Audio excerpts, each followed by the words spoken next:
Is Mr. Thomas Vincent here? Okay, only one person for the group. We're not going to do a mass thing. Oh, sorry. Well, I'm here representing a coalition called Right to Recovery of community groups, labor organizations, and we are here speaking as one voice, so... Yep, correct. Okay, cool. And you've got 90 seconds, and I will cut off the mic.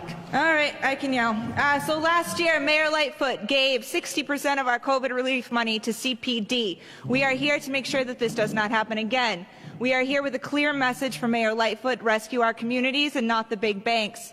Right now, Chicago is sitting on more than $1 billion with a B dollars of COVID-19 relief money that could be spent tomorrow to support our communities, but you have been sitting on it for months. Earlier this year, the White House and Congress passed billions in federal relief funding for communities across the nation. We heard President Biden loud and clear that these funds are meant to provide direct relief to Americans who have been struggling with a global pandemic and an economic crisis. But right now, Mayor, you have indicated that you want to use some of this money to plug a budget gap. And yet just yesterday, you said you wanted to raise an already bloated police budget. Today we are saying clearly with one voice, Mayor Lightfoot, do the right thing. People are out here dying. They are in fear of being evicted. They are in fear of their utilities getting cut off, and they are being forced back to work with no child care money. So what are you waiting for? Why are you sitting on this money? Thank you. Why are you sitting on this money? Why hasn't it gone out to communities yet? We need an answer. Here's your answer. We have a budget process in this city, and the budget process dictates how we spend the money. Let me just, will you let me finish? Give me that courtesy to let me answer your question? Will you do that? Okay, thank you so much. We have a budget process in this city.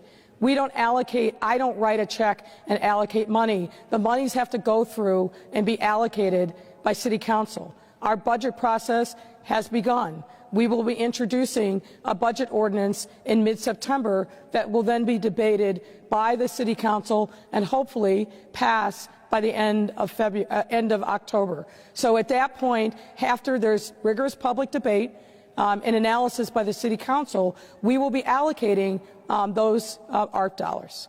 Yeah, so that's a completely separate budget process. There is an ordinance that has been on our desk for months now. I want to know why it hasn't moved. Well, ordinances don't, young woman, ordinances don't sit on my desk. So I'm not sure what you're talking about, but the way in which we allocate resources in this city is we go through a budget process like we are going through now. We present a proposal to City Council. We debate that proposal, refine it, and then it gets voted upon by City Council. And that's exactly the same process that we will be going through with the ARP dollars. It will be part of the allocation for our 2002 budget. So, Caitlin, thank you. Caitlin, there are other people here who have questions. Caitlin. Because that's what the law requires. Yeah, it is. Okay. Thank you. Thomas Vincent. Thank you. I appreciate your passion. Okay. Dr. Kiros Tuwala Galub.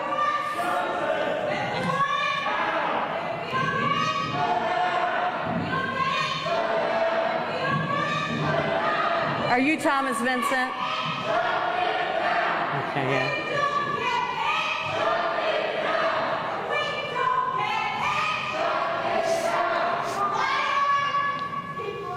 Okay, so please proceed, sir. Thomas, are you Thomas? So even the far left wokies are going after Lori Lightfoot. She's getting it from both sides, right? We see her get nailed by conservative reporters every other week, talking about how she's mishandling crime in the city and gun violence is out of control, the economy's in the tank.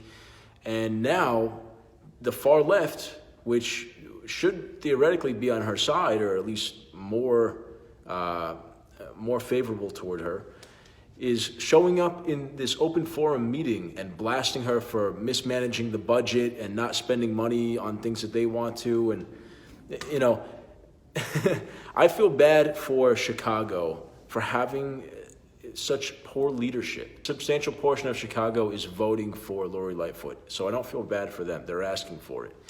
But, you know, leaders like her in these Democrat cities are just corroding these communities. Urban Americans need to wake up and stop electing these progressive Democrat mayors and realize that they don't have the solutions to their problems.